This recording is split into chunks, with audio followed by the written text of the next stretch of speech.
So this massive wealth transfer that's going to be happening soon, and Christians are a part of it, and I've told you what I'm doing. It comes down to another power shift. Powers shift. It's a thing that happens, and the basic world powers, as it's been realistically about 200 years, it's something like this. You've got manufacturing and cheap labor, and then you've got military powers, and then there's banking, and we could talk to this till we're blue in the face, but these are major power sectors. One of the newer powers is software, because the tech world, Silicon Valley, etc., which is now moving out of California, has efficiency, and it's been another force that's been joining the military force and the money force, and they're all interconnected. But farming and food is another one of these big forces.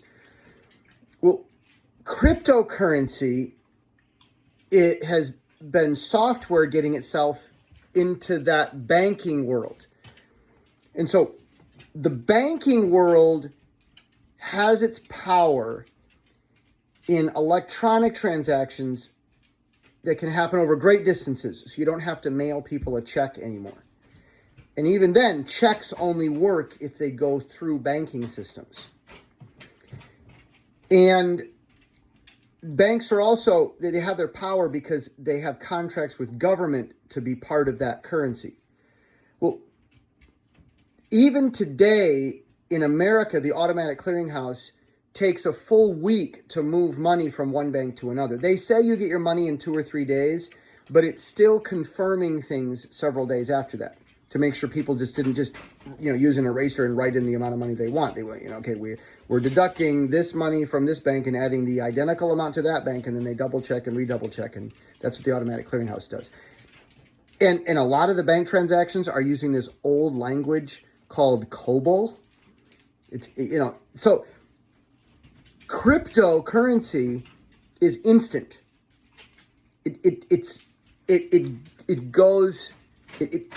All that's irrelevant. COBOL will not be needed for the banks. And it is absolutely confirmed. One person pays another person, and they did it themselves. They don't have a financial institution confirming that payment. And it can happen not just across the country, but to different countries, because the currency is the currency in crypto. When you do different countries, you've got to move it through the banks in the country, and then through the SWIFT system, and then into that other country's banking system. And this crypto thing is going to unseat the banks. Now, the banks, oh, by the way, if you want to know who's drinking, this is who's drinking. Hey, Drake. Hey, buddy. I love you. Okay. The banks have lawyers, and they have lobbying groups, and they've got money to grease politicians. And I saw it in Taiwan, where you can't get so much as a baseball park built without giving an embezzlement plan to the city mayor. Well, big laws, that govern money are kind of similar with politicians, unfortunately. A clean politician is an oxymoron. So as long as the banks have their money, they're going to keep doing stuff in court and with lobbying and greasing politicians to keep the laws in their favor. But if the politicians in America and the rest of the world were to have some little plan where they bought a whole bunch of new cryptocurrency while it was still cheap, and then they passed new laws to favor cryptocurrency, and then crypto blew up and got really big and they got really rich off of it, well, then maybe the politicians would be able to change their vote. And that's something that the crypto world itself offers the politicians. And it might just be better than the bribes and the legal fights with the lawyers and stuff like that. So, Christian prophecy has it that the CLEAR Act, or whatever, something that will make cryptocurrency more viable, it's for doing currency transactions, in normal business, could be coming in 2026, or it will be, or I'll let you look up those prophecies yourself. And as part of this, many politicians will get exposed. That's another part of Christian prophecy. So those dirty politicians are going to go for it, but they're going to try to line their pockets, and they're going to get exposed for who they truly are, all in the process. Now, I'm pretty sure that Jesus is behind all this, because the banks and their interest rates and all that are controlling and dominating people. And cryptocurrency really does decentralize. From the beginning, Jesus wanted the year of Jubilee, freedom, release for the captives. Finances were part of what Jesus was reading in Bible passages when his own synagogue in Nazareth tried to throw him over a cliff. Finances were part of it, because he quoted the Bible passage promising Jubilee. And never once had the government of Israel, any government of any Israel government, ever observed or enforced Jubilee. Never. And when Jesus got up at Nazareth, he called for Jubilee, the cancellation of financial debt. And that was when they tried to throw him off a cliff. So Jesus has been incrementally freeing more and more people, and we're looking at him freeing us financially, not just by giving us a lot of money, but so that we don't depend on one system for it anymore. Well, he's going to do it in a way so that the bad guys get themselves, they take the bait, they try to get the dirty money, but Jesus is King of Kings and Lord of Lords. He can make the crypto market crash and rise anytime he wants. He really does write the checks. God owns the cattle on 1,000 hills. So Jesus is telling his people what cryptocurrencies to buy so that they're on top of things after this next major shift and adjustment in the world. Now, there's a problem here. If you don't believe that Jesus is God, he won't be telling you. He's given you the message, but the only way to open it up is to know the truth about who Jesus is in relation to us in the universe and stuff. Creator, Savior, one and only. Okay. And if you're too dependent on your pastor Sunday church thing, then that is also interfering with your ability to hear him. And you won't hear the message of what crypto to buy accurately. And if your pastor tells you, Jesus might sabotage what you thought you heard him say. Okay? You've got to hear from him directly. Priesthood of all believers, direct access to Jesus and the Father because of Christ's work on the cross. If you're harboring sin, if you've got something you're doing that Jesus doesn't like, it's a sin, and you say it's not a sin, it still is. Sin isn't sin because you or I say it is, or it's because of what Jesus says. Sin destroys us. Sin is not some random thing Jesus decides, I'll make a rule for the heck of it, and then even though it's a good thing, I'll say it's bad just to test him. That's not how sin works. Everything that's a sin is destructive. And that's why Jesus says, don't do it. Don't do that destructive thing. It doesn't hurt me. Yes, it does. It does.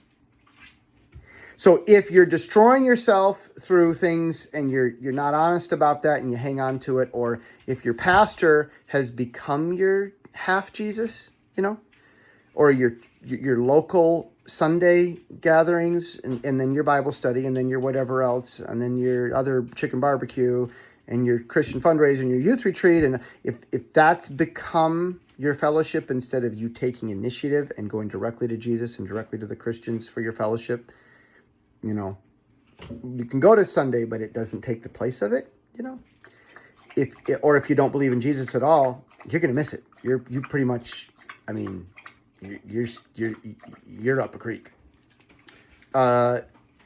Yeah, that's basically what's going to be happening. Now, Jesus is making the world smaller. He is erasing some lines between countries in a way that's good. And when Jesus gets back, there's going to be one government in the world only. There will be local governments, but the world will be like a big nation under Jesus. And Jesus is allowing evil people to lay in the road work for that one government for him. And so it's easy to freak out and fight Jesus as he lets the devil provide his free labor for that infrastructure. Now, the problem is the mark of the beast. That we're commanded not to take.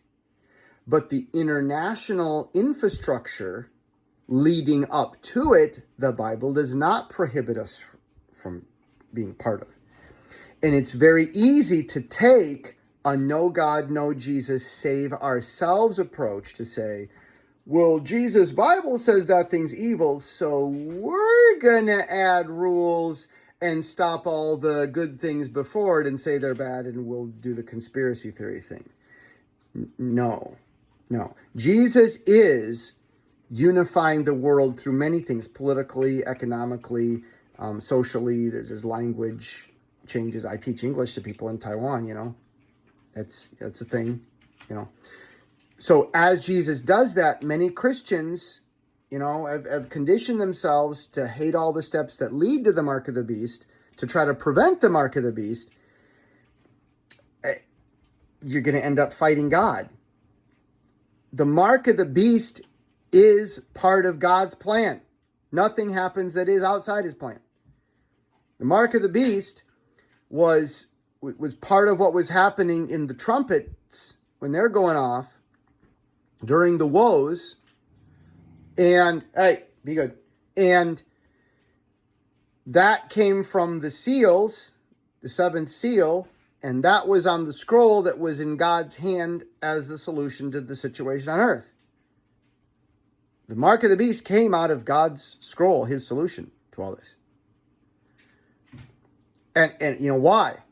Because when Jesus gets back, there's no more arguing about who's good and who's bad. There's no more questioning who's really saved, whatever the heck that's supposed to mean, who the good guys and the bad guys really are. The people that take the mark of the beast are the problem with the world. And a lot of them go to church, and a lot of them seem like wonderful people. And a lot of people who won't take the mark don't believe in God right now at all. But when Jesus starts writing the cryptocurrency checks and giving them money for listening to him, and they miss out, maybe all of a sudden they will believe that Jesus is God, and they'll be poor until Jesus gets back. And that's why they don't take the mark of the beast. That'll happen a lot. So Jesus is still sorting out who's good and bad. But by the time the mark of the beast gets here, there won't be any more question. And he's going to show up. It's going to be a Thanos type of, more of a Tony Stark snap. Where all the bad guys will just be gone. The bad neighbors, the bad bosses, the bad employees, the bad government people, the bad guys, the problems in the world, they'll be gone. Just everyone with a mark, go. Jesus put that out there like that magnet that you feed to a cow, it goes through its body and pulls out the metal.